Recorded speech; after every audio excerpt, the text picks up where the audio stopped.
Hi guys, hello. Welcome back to my channel. Thank you so much for being here. Happy 2023. Me, by the way, it's the 17th or 18th. It's the 18th of January and my year hasn't started. I'm just here living my best life, planning as I go. Honestly, yeah. And then, jengeni nchi. Sitakuja kupaka rangi. I hope you guys are doing well. We are doing great. How am I feeling on a scale of 1 to 10? I will give it a 7. 7 because I'm busy, but 7 because school has started and I'm happy about that. There's a lot of prospect. Let us now move to my fives, my faves, my loves, the loves of my life, the people that make me tick. I'm sorry, let's go. Outliers, Malcolm Gladwell.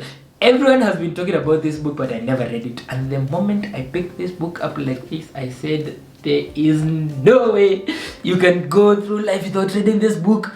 This book, everyone has to read it in their life. So Outliers is a book about situations that seem so normal and things that we even consider to be stereotypes, things that we consider to not make sense. But when you look at it from an empirical point of view, and look at it from a certain point of view, realize that there's a real reason why things happen. So for instance, one of the examples is that there's a stereotype that, Asian kids are good at math, right? But when you look at it empirically, when you do an anthropological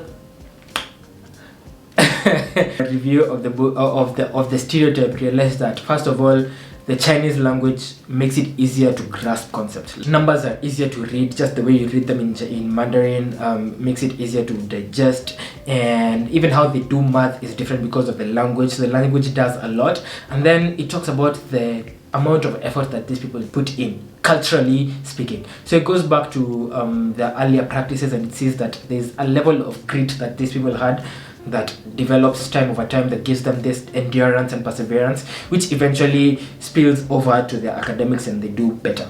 I realize that if people are successful, there's a lot to do with, of course, the amount of work you put in and the hard work you put in, but also the culture around you, the things you surround yourself with, and just where you come from, for instance. Those also have a huge part to play. So also, of course, the end goal is to make you realize that success is important, but you also need to understand that if you're not successful, there might be a cultural reason why, and if you understand it, then you give yourself a bit more grace. At least, that's what I picked up from it. So I really enjoyed the book. The case studies that are given here are just amazing. The writing is superb. I will suggest this to each and every person. The vibes are here. I'm so excited. I can even feel myself getting excited. Hey, Jesus. Ooh. Open what? Open what? It's a book about this guy who meets a girl and then they have a relationship, but the way it is written, it's not even a long book. It's 140 pages. The way this book is written is unlike anything I've ever seen in my life. He weaves musical references into the book, so kind of like Love is Mixtape, but also music that's a bit more relatable, so people like Kendrick Lamar, and then just the poetics. There's a poetry about his writing that is just so good. He repeats phrases in a beautiful way. Whole paragraphs are just transplanted from one part to the other, and they make so much sense, and they grip you. It's when he wants to hurt you, he hurts you in the worst of ways. When he wants to bless you, he blesses you in the best of ways. It's a beautiful story of love for Black people, and love when it interacts with race. Love, period. Beautiful. Get this book. Full stop. They're not ending. The fives are not ending. The fives are not giving me a break. Jesus. 1,000 Splendid Suns. 1,000 Splendid Suns by Khaled Hosseini. This book was a gift from a friend. Shout out to you, friend. It begins with a girl who is with a single mother but has some connections with the father, and then the father eventually sells her off to marriage, and then everything else now flows from there. Beautiful. Of course, it's very timely as well, given everything that's happening in Afghanistan. It gives you an insight into what it's like to be a woman in Afghanistan in those times, to be deprived of all these freedoms, to live life in that way. It's beautiful. The way it's written, I know that review didn't do it justice. I just know, because you have to read it to understand just how good this book is. One of the best books I've ever read in my life.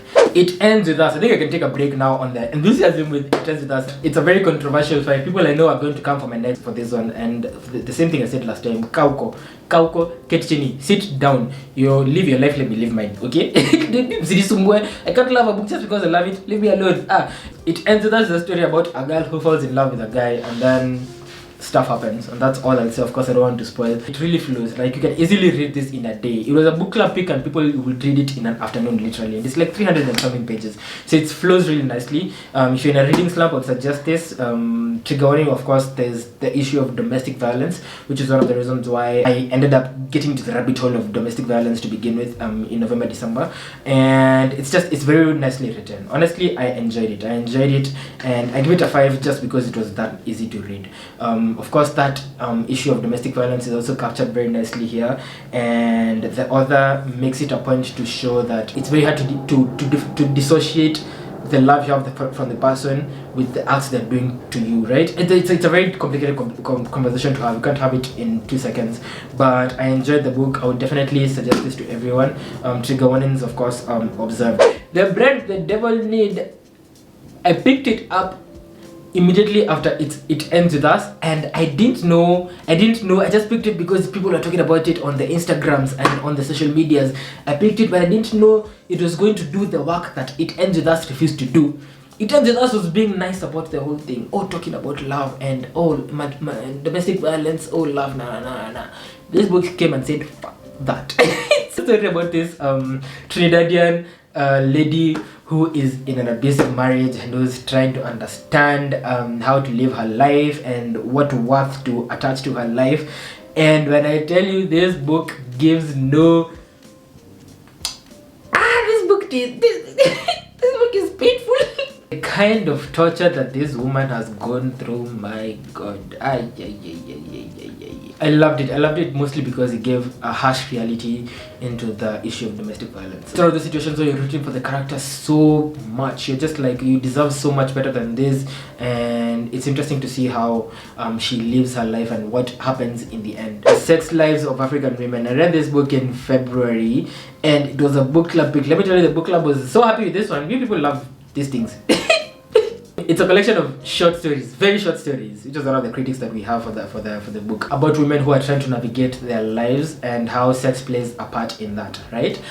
When I got the book, of course, I expected it to be sex stories each and every page, but it didn't end up being that. It ended up being experiences, like life experiences of women, and how sex is just one part of it and how it impacts their life, right? Very interesting. I genuinely enjoyed it. It's also, as a guy, it's interesting to see how women view this thing. Yeah. The last choice that I have, I want to give it a 5 because it's been amazing so far, even though it's been very few pages in. Thinking Fast and Slow by Daniel Kahneman. A friend of mine bought this book and then I stole it from him, and I've never given it back. It's non-fiction of how your brain has two systems, one that is intuitive and quick, and one that is slower and more deliberate. And so the book tries to show you instances in which each of the brain takes action and how that influences your thinking, your decisions, your life, basically. And it's amazing. The studies that are done here are beautiful. The way he explains them, of course, it just gives a lot of perspective on how we live life. I really enjoy it, and I'm giving it a 5 because I've enjoyed it thus far. I might probably give it a 5 again when I finish reading it, which I don't know when that will be. The only thing that I need to say is that I think you need time with this book. It's very long. It's like 400 pages and the font is so small, so you need time, and it's one of those things that you need to digest, so it takes time. But otherwise, amazing, loved it. So that's the last book that I read. I don't know how many that adds up to, but generally I enjoyed this year of reading as well. It's been amazing.